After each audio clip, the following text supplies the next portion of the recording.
Hi everybody, so this is video number 2. Yes, I'm in my car again.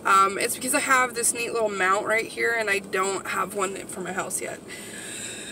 Today I wanted to talk about triggers, things that you would have thought would have been your wake-up call for you to realize that you needed to do something. A couple things for me were it got to the point where I got too big to wipe myself properly after going to the bathroom. And there was no way I was going to ask my husband or even my kids to help me do that. You think, okay, that's a wake-up call. That right there should have triggered I need to change something. I need to do something. But it didn't. Instead of changing what I was doing, exercising, eating better, I found something to help me wipe myself. I got it on Amazon. This little thing right here. You wrap the toilet paper around it and it holds it, and that's what it's made for. It's made for elderly people to help themselves. So I ordered this instead of changing what I was doing. Why would I do that? Why wouldn't I just change my diet, change what I was doing? I don't know. I don't know. That wasn't a wake-up call. That wasn't a wake-up call for me.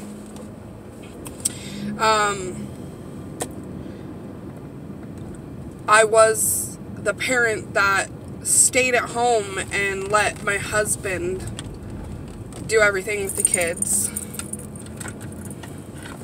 Sorry. And then they would come home and tell me what they did. You'd think, okay, that'd be a wake-up call. Not being able to join my kids to go to the park, to go fishing, go watch their practices, their sports games. My biggest thing was, I was thinking about myself. Where was I going to be able to sit? What were people going to think?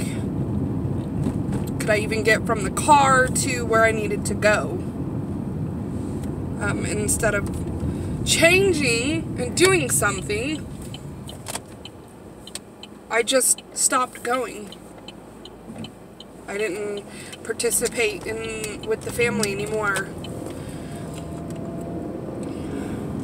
I got to hear about it. You'd think that would change my mind, but it didn't.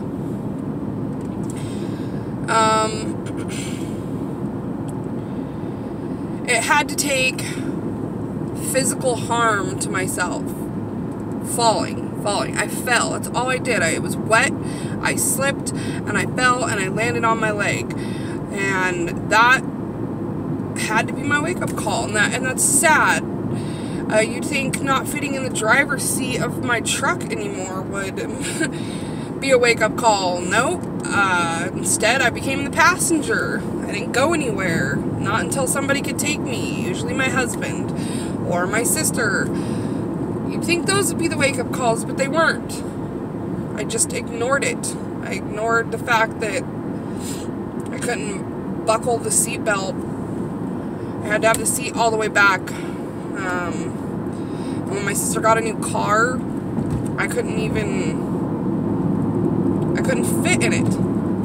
So the day that I was able to get in and buckle the seat, that small victory for me was one of the best feelings in the world. And I started to think, why do I...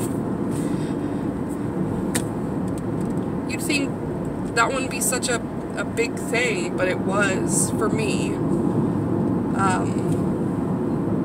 We bought a house last year, and I, for the first time, got to use the jacuzzi bathtub a week ago.